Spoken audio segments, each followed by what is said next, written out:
everybody. Welcome to Facebook Live, where Sam's learning how to use Twitter. It is Thursday afternoon. We are at Arrowhead Stadium, and it's Week 17. I don't know about y'all, but I can't believe that we are here. We are one game away from wrapping up the regular season, and the Chiefs still don't know if they're going to be the 1 seed or the 5 seed after that loss in Seattle. They're kind of in the same place they were going into that game, but they're going up against a team that has nothing to lose, and the Chiefs are a team that has everything to lose and also everything to gain. So it should be an exciting matchup. Sam is going to have to duck out here in approximately 3 minutes, so we're going to start with him. Today we talked with Bob Sutton. A lot of people had questions for Bob Sutton, judging by the people that were in both of our mentions over the weekend, asking us why we don't just ask Bob Sutton straight up what's wrong. Sam, what did you glean from the conversation that we had with him today? What did you specifically? You specifically. Got to be careful with your words around these places. Somebody might quote you on it. It's a scary place. I had a slip. That's what they all say. I swear to God, I meant to say you. So well, here's the let's take it from the top. Okay. So I forgot the question I asked. I think I complimented on his usage of the word juice. He said Charvarius Ward and Tremon Smith brought juice. I like that word. And so Bob said, oh, right, like we think a lot alike. And I meant to say, that's bad for me, or that's bad for you. But I said, they all say. What came out was, that's bad for me. And Bob slapped himself on the face and said, you were on the Christmas holiday. But I think he kind of laughed. Did he make a Christmas holiday mention? I don't think he thought it was funny. I think we all kind of laughed, because what else are you going to do to diffuse that? Bad guys. Yeah, Bob's a good guy. He's a good human. He's a nice man. For as frustrated as everyone gets with his defense. I don't think he should have his job, but he is a nice man. Exactly, and so you didn't mean to insult him to his face. I didn't mean to insult him that way. That's true.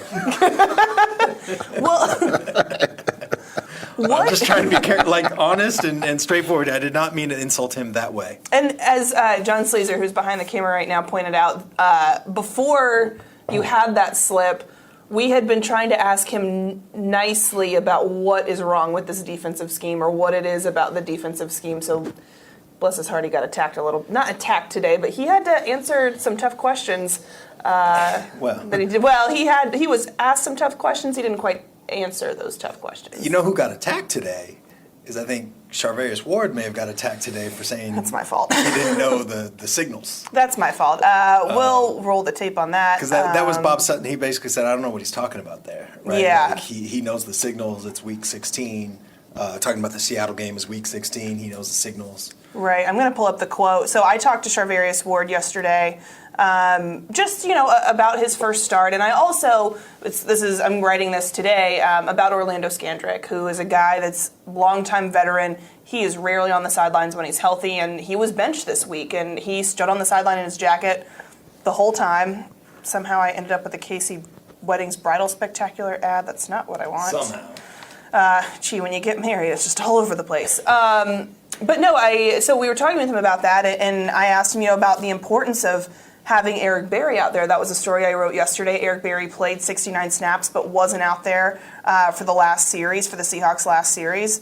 And Charvarius said that having Eric Berry out there was a huge difference maker because Eric could point things out. And the quote that he said was, I was happy he was out there. I wouldn't have wanted to be out there if he wasn't. He helped me out a lot. He's a coach on the field. He knows all their plays, all their routes. He was telling me all the signals because I didn't know all the signals and stuff. So he helped out a lot. And I think that there's a couple different things in that quote that reading it back, and some people have mentioned on Twitter because Seren Petro also tweeted that out, highlighted it in the newsprint, that it's a concern that some of these guys, that Charvarius is saying he didn't know the signals and it's Week 16. Either he was saying, I didn't know the signals defensively, or he was saying, I didn't know the signals that Seattle was giving, and Eric was translating them. Either way, it was I used the quote to show the importance of Eric Berry, but then I also asked Bob Sutton about it, and he was pretty confused as to why his player maybe didn't know the signals, and then as we were leaving, it sounded like Charvarius was having a conversation with some coaches about the fact that he needs to know the signals, and that why is he telling people that he doesn't know the signals. So that's going to be interesting to see how that plays out. NFL paranoia is fun. When you get in the middle of it. Week 17, here we are. Yeah. Were they surprised he said it, or actually surprised? Wouldn't they know if he had trouble with the signals by now? You would would they think. have recognized that Sunday? I'd like to think that. The tone of voice that I heard made it sound like they were surprised that he was telling people he didn't know the signals. More surprised that he was telling people then that he didn't know it. Right. Huh. But you know what? When I asked him, though, I said, when did you feel like you finally got a grasp on this defense? And he said 3 weeks ago. Which still, that's pretty late in the season to feel like you just now have a grasp on the defense. Well, it is, but training camp too.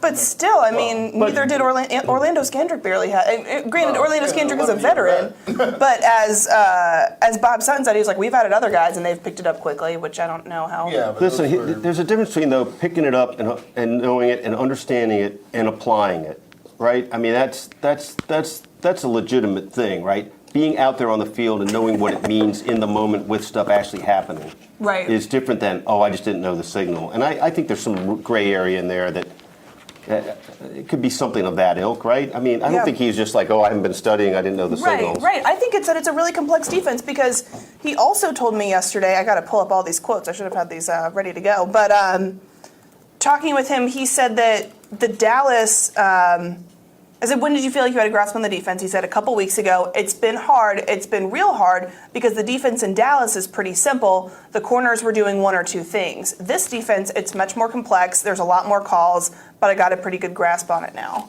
But I think that speaks to the complexity of Bob Sutton's defense, and there's a reason that other guys, that it's tough for them to get it, which it also speaks to an issue. The sort of not quite fully explained mystery of tossing these guys in this situation. I mean, again, we know the dynamics of the late Fuller thing, all that, but I mean, Orlando knew he was sitting from that's soon right. as the Chargers game was over. That's right. So, I don't know. Rivera said that after the game, that he knew he was playing for the week. Yeah. But the role is what changed. Well, right. But the point is, whatever explanations they've given so far, I don't think are really, shining the flashlight on the whole story. I don't feel like we've gotten the whole story. Do you guys feel like that?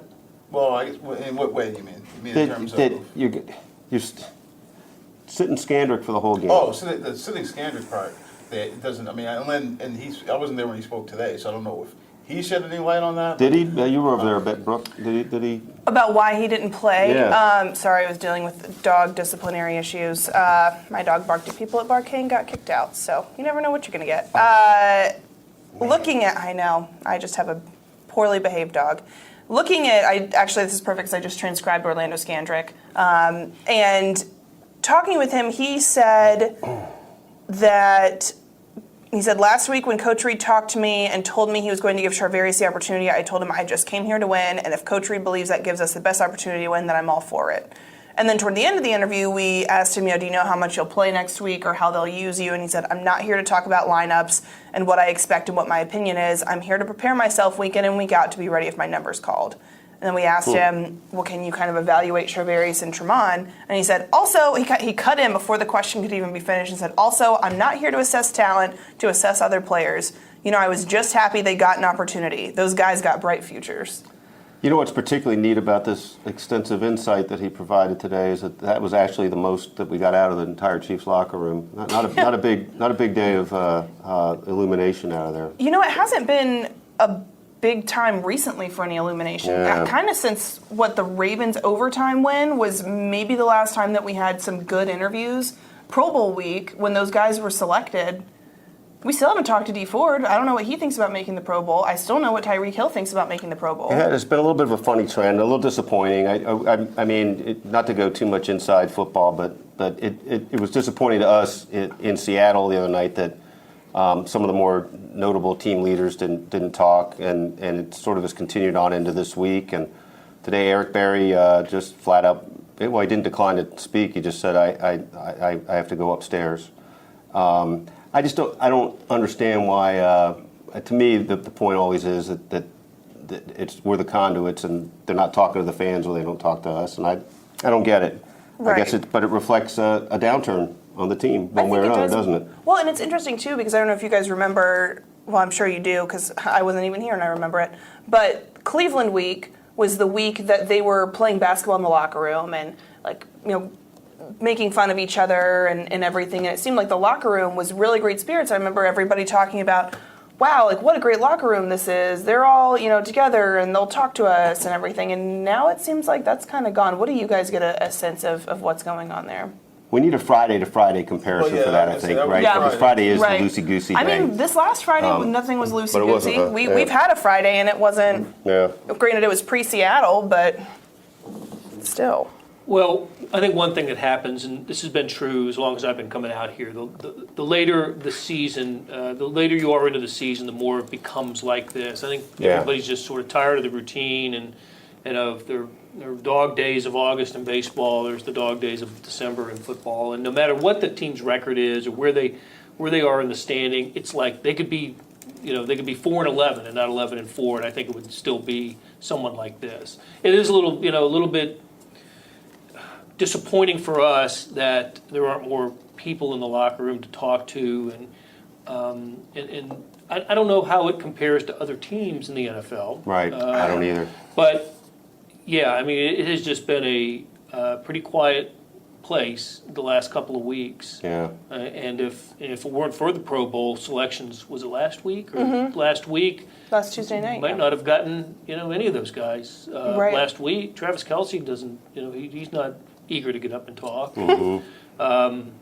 It's not everybody. There are some great. We were talking about it here in the here yesterday. There are some great go-to guys in that locker room. Oh, But here's the thing. Does it reflect some bigger issue? I mean, is it is it a split locker room? Is it a somehow torn? I don't know. Just because we don't see them in the locker room doesn't mean they're not sitting together in the lunchroom. Right. 100%. It's a little bit of a mystery. Just like, and I'm the first to say I can read too much into this with the fact it was sort of a theme that week, even before that Friday, of like, this is a great locker room, and it really, however much they were interacting with us wasn't really the point. It was how they interact with themselves, and then later that week it just ratcheted up another dimension, and suddenly it's like nirvana just to be around them, and we just don't see the day in, day out behind we see the day in, day out, but not the nitty gritty behind the scenes. We don't know what that really is. Although, it wouldn't surprise me if it's divided in some way, just because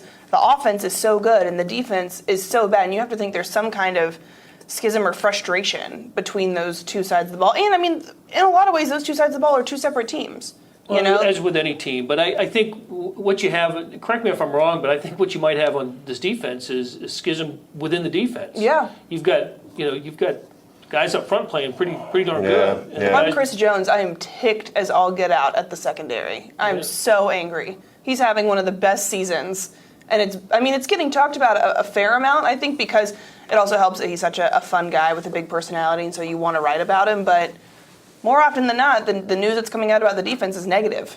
But if you're all in on a team, and we have no reason to think these guys aren't all in as a team, right? I mean, the last thing you're going to do is try to puncture something, right? Or it's one thing to sort of think you're calling out somebody, and one thing to exhort them. And I don't know. We're not privy to some of that, but I'd be surprised if there are people doing destructive things in there. Yeah, I really would. We certainly haven't heard anything, not even a hint of it. Yeah. To even bring it up and be yeah. borderline irresponsible. I mean, there's no evidence of it at all. And here's a stat I'll throw at you that I think is interesting. The Chiefs have scored more points, or averaged more points in losses than they have in wins. That is a great stat. It's amazing. Fascinating. Isn't it? They average 34.5 points in wins and like 37.5 points in losses. That's wild. And so I think about that when we talk about Mahomes as an MVP and Drew Brees might be the leading candidate. When the Chiefs are losing, they've got Mahomes has been fantastic. Right. I mean, he certainly had his problems in the Rams game with all the turnovers, and he got off to a slow start in Seattle and slow start in New England, right? But man, I mean, I love that stat. It's really interesting. I'm not 100% sure what it means, but it's really interesting. Their margin of difference in these losses is nominal, right? Yeah. 3 in New 3-3, England, 3-1 and 7, right? Yeah. Yeah, and I think it also, this leads in perfectly, Vahe, to the column that you wrote yesterday about Patrick Mahomes' Christmas, and that maybe he needs to do more. Well, and look, the point is, What, I mean, can really, he even do more? Yeah, but the weird thing is, and this is a lot to put on the guy, but right now it seems more feasible that he can get even better than that it's going to get done on the other side of the ball. More feasible, not necessarily as it's going to happen. And if that's no pressure, Pat, but you're the whole ball of wax. I mean, it really sort of feels like that. I don't have this number in front of me because of that cheat sheet that I couldn't find today, the one that Blair and I like so much with all the summary stats. Yeah. But that first quarter number, it's still pretty dominant. I'm making this up, but it's like 170 to 62 or something. The Chiefs have outscored teams in the first quarter. It's been a little less so lately, and I really do. Blair and I got talking about this yesterday, and I really do think they're it's not an absolute, but that their basic formula for success is to get ahead early and then try to fend them off. And hang on for dear life. Yeah, because once it becomes 14, if you get 2 touchdown lead with Mahomes, then you're in panic mode if you're the other team. You just have to be. Yeah, but Except the Chargers. Yeah, except the Chargers. Yeah. Other than that. Yeah. No. Well, except that formula probably doesn't sustain itself going into the playoffs when you're going to play. I mean, because if you think about the losses they had, those are the top quality teams, right? Or Yeah. the Chargers. I mean, the Chargers, they got up, but then they couldn't hold it. You can do, okay, we'll get ahead and beat Cincinnati, Arizona, those teams.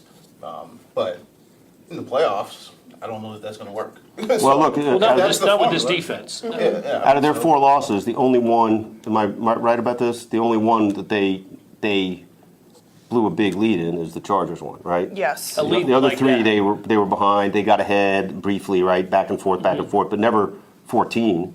14 Yeah, well, with less than 5 minutes to play. Well, right. Chargers. But nothing like that. Yeah, but No. what you're saying, the formula is you get ahead 14, and then you're in a good spot. I'm saying that's not going to happen in the playoffs. Like, you can't count on that happening is what I'm saying. Can't count on You it. can't count on that happening, so then you got to be able to play from Yeah, a tight. I think that's reasonable. You know what I'm saying? Because if you're counting on, once we get ahead, we're in the driver's seat. What? Well, yeah. I mean, look, I think that's totally reasonable, and I wouldn't suggest this is an absolute point. I'm just saying that the whole thing that has thrown other teams off so much is when they get behind and a little disoriented. But Chargers are definitely an exception in that. Sorry, Blair. I was going to say, one thing that hasn't happened recently is in the shootouts that the Chiefs were winning earlier, the defense would make a play. Remember we talked about that, and we wrote about it, how there'd be something that would happen, third or fourth quarter to stunt, a comeback, and they came up with the big moment when it needed to. That was their defense, right? That was the Bob Sutton defense. Bend, and then finally, when you need a 3 and out or an interception, you get it, or turnover. Strip sack, you get it. That hasn't happened. Didn't happen against the Chargers. Didn't happen against the Seahawks. I'm trying to think of the Ravens game that they won in overtime. Yeah, well, they did. Wasn't they that- did it then because they remember they should have won in the regulation because they got the strip sack. Right. That's Was that right. Justin That's right. Oh, yeah, the Houston? Justin Yeah. Houston play. Yeah. They should have Exactly. won That's it right. then, but they didn't. Missed the field and goal. then they got the stop. The sack of I think it was Houston and Ford combined on the sack. Yeah. Right. To get Jackson to stop that last drive. Yeah, that's right. So yeah, the defense did come up then, but I mean, so that's it's not that the defense is good. I mean, obviously people can look at the numbers and see that this defense has problems, but for, you hear a lot of, they never come up with a play. It's like, no, early in the season, they came up with the play that they had to come up with. Not a whole lot of plays, but they came up with the one they had to come up with. The last couple of weeks, you haven't seen that, and I think that's been not the biggest difference, maybe, but it's been one of the big differences the last couple of weeks. Listen, speaking of defense, I wasn't in there for Bob Sutton because I was in missed the a locker good room. time. But he was asked a lot of questions. What did you come away with feeling like, by way of explanation, or what you might expect that could be different, or Well, I was going to say, to come back to you had said earlier about the Scandrick thing, and without coming out and saying it, and I don't think either he or Andy is going to do it because Scandrick's a veteran, but he more or less, read between the lines, said they felt like they could get better at that spot, and that's what they put Ward in for. That and I think he specifically mentioned speed. Like they thought Yep. he had more speed at that spot with Ward, and that was more or less the reason that Yeah. they decided to pull Scandrick out. And which is great because we had a question asked. I have to scroll back to it, but essentially, do we think that they sat Scandrick because of the issues that he had at the end of the Chargers game when he dropped the game clincher against the Rams and then blew the 2-point conversion against the Chargers? Jordan says maybe that's why he didn't play. There may have been something to that. We're not privy to that. Coaches will never say. Right. I just think unfortunately, they didn't just open right up and say, "Well, I just think he blew that game for us." They like Ward's athleticism, and And maybe they said, to your point that you started this with, Lynn, like they just can't say this is good enough with Scandrick. Mm-hmm. Yeah, well, I mean, and that was, Bob said, basically, it's they were looking for something to change to try and help them on defense. And they honed in on that spot. Like, I mean, and I think at one point he said there's only so many positions you're going to change or so many spots you can change and try and feel like you have an upgrade, but that was one. And to the point of whether the end of the Chargers game played into it, he did say that they started taking a harder look at Ward and assessing whether or not he could help them 3-4 weeks ago. That's when so they this has started been kind of thinking about it. not a long time coming, but there's been more thought put behind it, I think, than it seemed like initially. Initially, we thought that it was only like a week out that they decided to make that decision. Like and then it was Andy a told direct you, result. Lynn, on the conference call. As he reiterated to you. right. Lynn's new best friend is Andy Reid. Hey, it's Blair Kerkhoff, and if you're listening to this, you love Kansas City sports, whether it's the Chiefs, Royals, Sporting, Mizzou, KU, or K-State. And no one covers these teams like the Kansas City Star. If you currently subscribe to the paper or have a digital subscription, thank you for your support. And if you don't, here's a great offer. It's called Sports Pass. Unlimited digital access to every sports story and video on kansascity.com. And it's just $30 for the first year. It's the best sports value in town. Just 8 cents a day or $2.50 a month. You can't beat that. Subscribe now at kansascity.com/sportspass. Also to watch going forward, I would expect, when I talked to Charvarius Ward yesterday and asked him how much did he think he was going to be playing this week, he said, or I asked if they had that conversation with him about his playing time, and he said, they haven't talked to me yet, but I'd expect to be out there a lot. And in talking with Scandrick, if you read between the lines, I thought it was interesting they didn't want to offer up an assessment of talent of these two young guys. Maybe because he knows that they're taking his job. Maybe. And do you really It's want to also sit kind of there? no win for him, right? Right, I mean, exactly. Like, why do you say, oh, yeah, they're great? Yeah, I mean, You no matter what, you'll be now. You're commenting on something that's probably a little locker room code about not commenting on the other guy taking your. I mean, Right, although it is interesting because, I asked Damian Williams, how do you think Darrell Williams is progressing? And he, has so many good things to say. And it wasn't a question of, do you think they deserve your spot? It was just like, how do you evaluate how they did? And he didn't even want to go into that, which...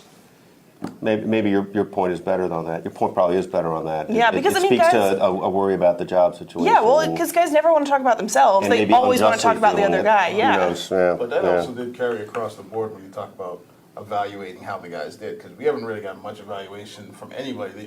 Whether you go back to Andy, Bob, Al Harris, I think the most of the things you heard was they did some good things, they learned from things. That was the only evaluation, unless I'm forgetting some other things. So if that's all you're getting from the coaches as far as the young guys, then probably not going to get a whole lot from Lando Scandrick. He's not going to be the one to say, well, let me tell you. He's not going to break the mold Right. here. Let me Yeah. tell you. Although, then again, if anybody were going That's to, a- he that's a may good be the point. one to jump point. in and blow the doors off of it. Let's get to a couple questions. Mike asks, can the Chiefs do anything with the defense at this point? Simplify or change away from read and react, since that is not working? Week 17, That's I don't kinda Look, what I think I'm the real leaning question, toward. don't we find ourselves always wondering if they couldn't be more aggressive? Right. And That's the you, thing that they maybe could do. right? And you can simplify and be more aggressive, can't you? You would think it'd be easier to take some things out. This might be a little more evident how you're doing it, but Yeah, we're not going to see a zone defense now. We're not going to see wholesale changes in approach. I don't know what they can. No, you can outscore them. That's what you can do for your defense. Maybe sustain a couple drives, keep your defense off the field. That would be a little nice bit. also, yeah. Jordan asks, Jordan asks, is Kendall Fuller playing on Sunday? We've seen him in practice a little bit.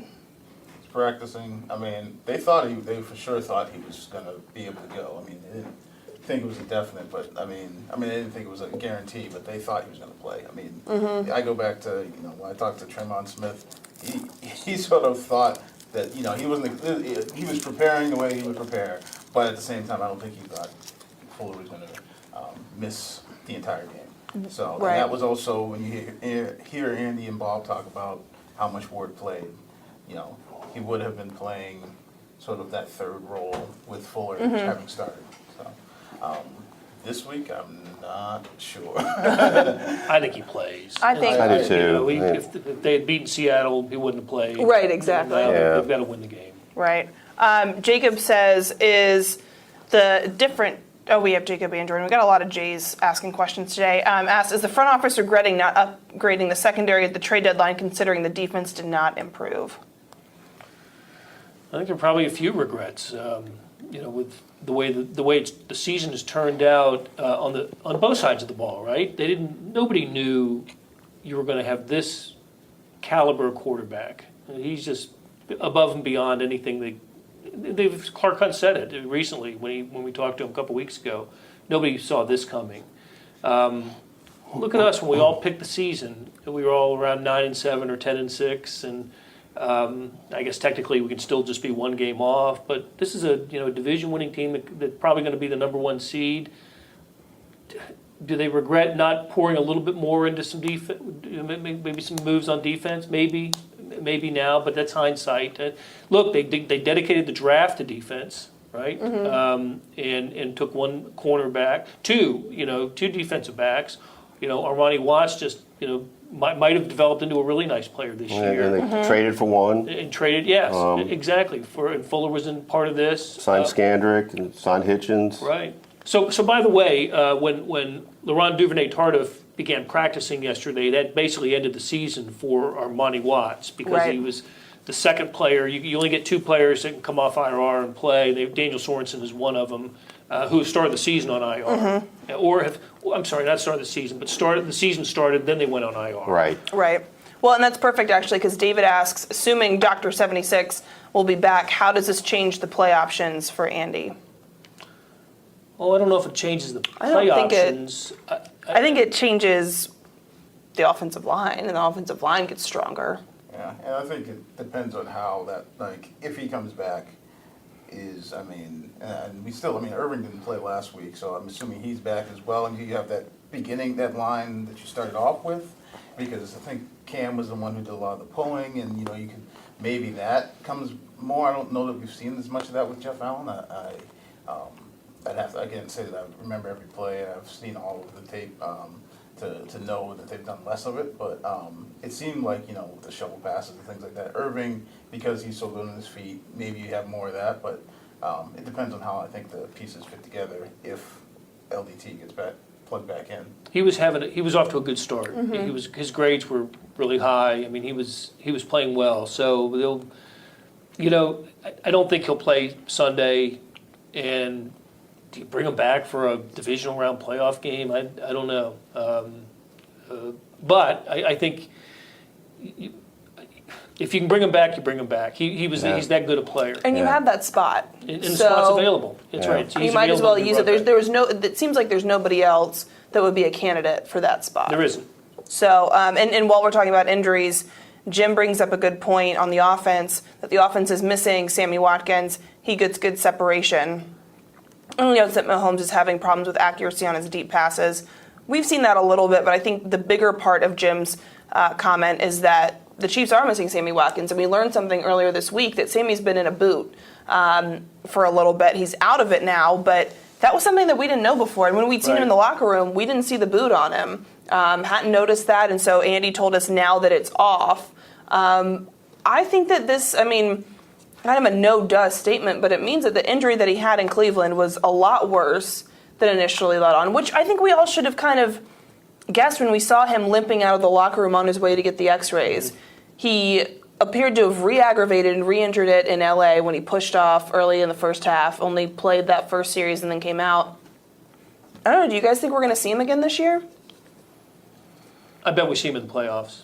I imagine. You think so? Yeah, I imagine we do. And Eric Bieniemy, who doesn't usually say a whole lot, was somewhat interesting. He gave a good about- answer. Pretty interesting on the impact of Sammy Watkins and how it impacts coverages and opens things up for other players in a way that doesn't happen with other receivers. Well, the separation point is part of that, right? Yeah, That's right. Which it does. That's it's a big factor in how each component of this has been working out. I mean, speaking of the linemen, Patrick only got sacked once last week, but he was getting swamped. I mean, he was flushed out Fisher pretty quick did a not lot of have a great times. game. Yeah. He's hit 11 times, I think. Right? Yeah. So I mean, all that goes together, though, right? I mean, each micro component there, and if It guys is, can't but- get separation, he can't let the ball go. And, But he's pretty good when he. yeah, he when is. he's- I mean, I like my chances with him doing that. 11 times. But you'd rather not have to have it be instantaneous. Right. Give him a second before he can go create. Well, Andrew asks, who's more important to possibly get back for the playoff push, Sammy or LDT? If you can have one of them. I'd take Sammy. Sammy. Yeah. I would too. I would. I think Number one. even if you can just use him as a decoy, that's huge. Yeah, it just changes the dynamics in a different way. Because nobody's guarding Chris Conley to Marcus Robinson the same way that they'd have to worry about Sammy Watkins. That's probably right. Yeah. Which, And not that those two guys haven't been good, but Yeah, I was gonna say the enemy.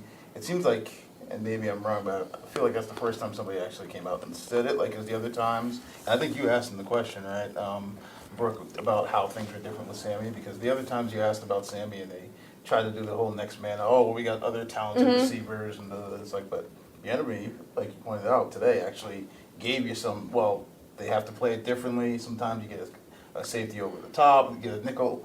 I mean, I'm not really sure what they were getting out of hiding that. Like, it was, things look different, but at least somebody finally said it. That, Yeah. he changes the way he does play defense. Bob asks, is Watkins for sure scratched for the Raider game?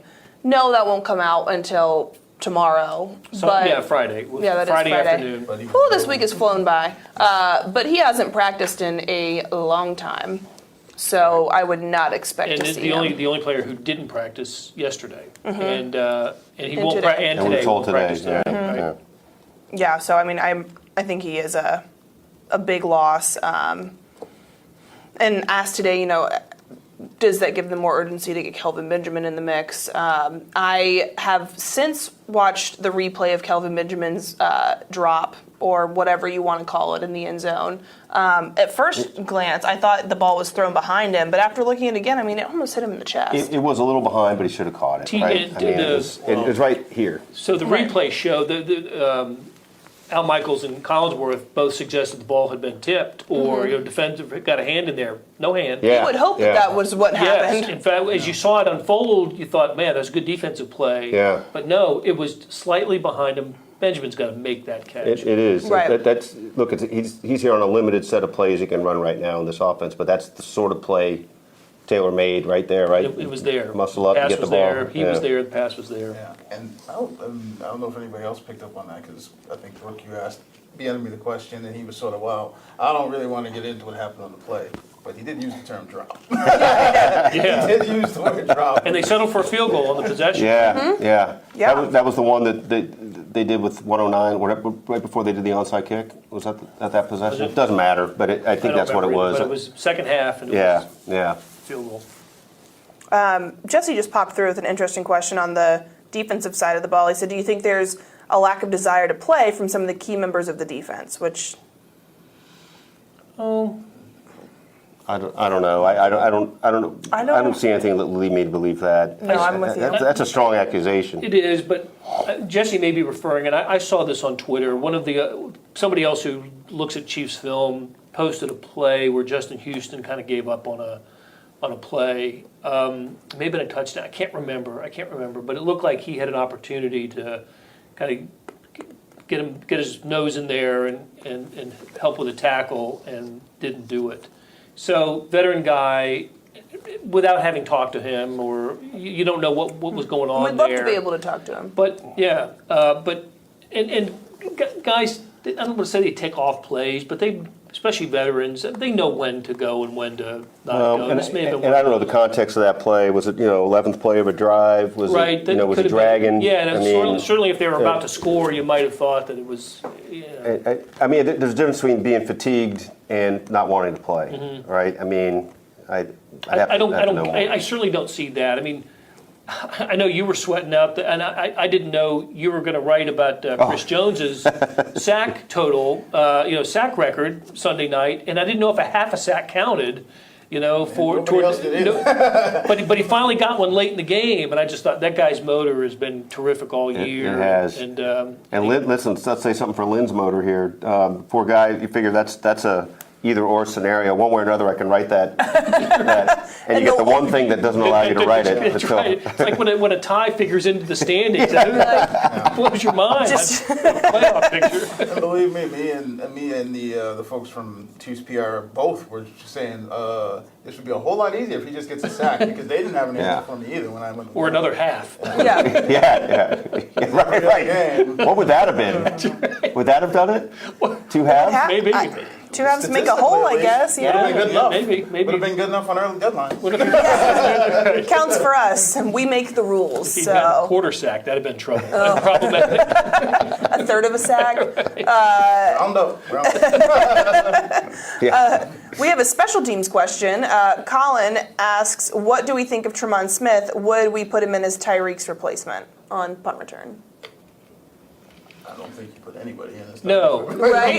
But The numbers may not be there for Tyreek, but the way that teams are punting to the Chiefs has everything to do with Tyreek being there. When you see punts go 25 yards and out of bounds, and that's because of Tyreek. The one brief observation on this, and I don't know that it has any bearing on what they would actually do, but we were out on the field for the Chargers game. We were down there. It was DeMarcus Robinson was the other guy back there catching punts. Yeah, that's right. was. As far as I recall, we've never seen that in a game. No, only he. Well, DeMarcus, on that- he's a that blocker drop, who drops back and did return a punt. Oh, Right, that's was right. it Because in Pittsburgh? Was that him or It DeAnthony? was DeAnthony was Thompson. Oh, Yeah, that's right. It almost was like a play, a that was, scripted play. But both of them were back. Yes, as had come options back, right. on that. Yeah. But no, I was going to say, I thought, and maybe I'm wrong, I thought he did return one in one of those games, maybe the Baltimore game, because remember Tyreek got banged up at one point, and I don't know, Maybe you're right. I'm thinking maybe somewhere in there he might have returned one. Maybe. I'm using But the internet to I am figure it not out. entirely certain on that. Tyreek will tell you, I don't know if this is true, and Tyreek's kind of a mischievous guy on these things, but he has said that he considers DeMarcus Robinson the second fastest guy on the team. Mm-hmm. Don't know. Well, the special teams note of the game to me from Sunday was the roughing the kicker. Yes. Jordan Lucas's. Jordan Lucas. Yes. What a dumb play. Yeah, You yeah. can't do that. Yeah, What are that you was, doing? and he missed the field goal, and it wasn't Yeah, because missed of how he hit him. That's right. That was Yes, a DeMarcus killer. has had one punt return. Okay, good memory, I- Lynn. Don't know when it was. Probably the circumstance you said, Lynn, when Tyreek was banged up. Yeah. But that was, that was, in that moment, I thought they're going to give up a touchdown and there's going to be, Yeah, but I mean, it ended up just being a field goal. Field goal, but 3 points. But a it was 3 defensive points stop there, right, basically, right. and and it's more time, you don't have the ball, it's all those things in one. That was, bad play. I hadn't seen it this year. They haven't had one. The most penalized team in the NFL, I haven't seen them run into a kicker or rough a kicker. But Yeah, there was they only a matter of time before they yeah. completed the bingo board. Go ahead and say it. They had that going for them. I know. Man, we're predictable. It's week 17. It is week 17. Lord Saved have by Lane. mercy. Let's see. Vincent, this is appropriate because I just got really sleepy, even though we're all here nursing coffee, other than Lynn, who apparently just doesn't need sleep. Vincent says, what makes us wake up to win this game and possibly the Chiefs playoff game? Well, I think they should. I think they'll be motivated Sunday, and I don't think Oakland at all is motivated at all. They got the win that they needed, the home finale, and what might be the final game at that stadium. So I figured they peaked in that game. and Gruden talked tough afterwards Yeah. about the Chiefs, but I don't know how motivated. It's going to be 40 degrees, and I don't know. I could be wrong. I absolutely could be wrong, but I think the Chiefs will play their best game in a few weeks. on Sunday. Well, that's not difficult. I think that's right too. I think they'll be locked in. They played playoff teams. They've only played playoff teams the last few weeks anyway. Yeah. So. Yeah, I think they'll be locked in, and I think with the stakes being what they are, there's every incentive to be at your best. I think we'll maybe see a little more of Eric Berry coming back to form. Not that he's necessarily been off form, but he hasn't been really a factor. And I thought he would be a factor in Seattle. Yeah. I really did. They just ran away from him. I mean, they were like, all right, fine, you're going to put Eric Berry out there? That's cool. The other 10 guys on your defense are garbage. Well, not Tell you what, There are some really good guys on the defense. the reverse. But some of the other guys in the secondary, Have not had good seasons. that's the diplomatic way to put it. I tell you what, I was said, quite okay, fine. impressed with Russell Wilson, though. I mean, I Yeah. get Oh my that it God. was, Chiefs enabling him to some degree to do that, but that's, Lynn tweeted the story out, and we were kind of joking about it, but the Seattle Times wrote a big story, their entire front page of the sports section almost. What if the Seahawks had Mahomes? I'm thinking maybe that landed in Russell Wilson's locker, or maybe, somebody. I'd be pretty ticked if I'm Russell Wilson. What if they did have him? Yeah.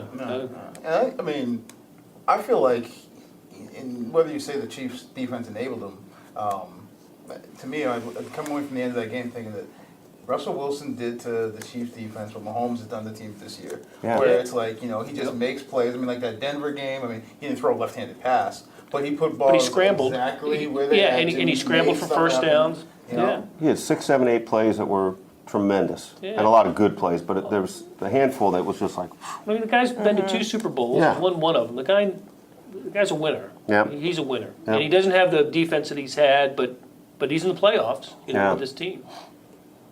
Yeah, absolutely. We've been going for about 45 minutes. I feel like now's a good time to get our game predictions in before we wrap it up and I go right about Orlando Scandrick. Because who else wants to spend a Thursday afternoon that way? Blair. 34-21 Chiefs. Nobody look at my prediction. I say that 21's a lot for Oakland at Arrowhead. Derek Carr has been playing terrific. He hasn't had a turnover, since October? October 7th. Yep. 325 straight He's passes. got the is team that what it was? record now for passes without an interception, and he's figured out the John Gruden. They're on the same page now. That wasn't the case the first few weeks of the season, but that includes the game in Oakland against the Chiefs. Carr he had already started that interception-less streak then. He's just playing really well, and I think Oakland will keep it close for a half into the second half. Well, and I still go back to that first Oakland game and say, if it wasn't for the turnover, which wasn't an interception, it was the fumble, that thing plays out completely differently, because that might have been a tie game at one point. That's right. Because they won by 7. It wasn't like they went into Oakland and rolled. Right. They were up going into half, and they gave up a touchdown going into the half, and then that got their offense rolling. I think there was only one possession, if I remember right, in the second half that Oakland didn't score some sort of point. That's right. So it's not as though that they dominated that game. I mean, Tyreek Hill had one catch. If it wasn't for Kelsey and Mahomes sort of making stuff happen, then that could have been a loss coming off of the whole Kareem Hunt incident. So yeah, that was not a cakewalk win that they had in Oakland. So I expect this one to be a tight one too. I'll give them 7 points again, I guess. So we'll go 42-35. Wow. I'm going to stick with my guns and say 31-13. I think the Chiefs are. I think that game they were in a little bit of shock mode after the Hunt thing, and that I realize that doesn't speak to the defensive liabilities, but I just think they're gonna have a pretty complete game. All right. Well, congrats on nobody copying my score. I have the Chiefs winning 38-21. I'm with Blair. I think that the Raiders are going to put up some points. And I'm also hopeful that it doesn't go down to a last possession score, because I would like to write a game story that makes sense, and I'm sure all of you would also appreciate if that happened. So fingers crossed that happens for everybody involved. We're going to sign off here. Thank you guys for all your questions today. I'm realizing now that maybe y'all are all on Twitter because you're either not at work, or on Facebook Live because you're either not at work or you're at work and you really don't want to be because it's 2 days after Christmas, and who really wants to work this week? not us. Hopefully the Chiefs want to work. We want to work. Not me. Vahe is begging to come to work. Pryor's word needs to work on those hands. That's true. That's true. We all have work to do. Thank you guys for making our jobs easier. I hope everyone had a Merry Christmas, Happy Holidays. We'll be back with you guys before the new year, so I won't say see you next year. We'll save that for Sunday. So just go ahead and get your groans ready. So we will catch you guys. The game has been moved to, 2:25 Central? 3:25. 3:25 Central. Time zones, y'all. 3:25 Central. You can show up at 2:25, get extra tailgating in, get through the traffic, whatever. We will be on after the game, so get ready for Facebook Live. It'll be kind of after dark. Maybe before the game. That's been known to happen. That's true. That's true. Facebook So Live keep your before the Facebook handy. It'll either be broadcast from the Red Zone channel or my personal channel if I mess up again. So yeah, get ready for that. We'll know by Sunday night whether or not the Chiefs have the 1 seed and home field advantage, or if they're the 5 seed, and things are going to get kind of crazy. So until then, you can follow all of our work on Twitter, kansascity.com, Facebook, and in your paper every morning. See you later.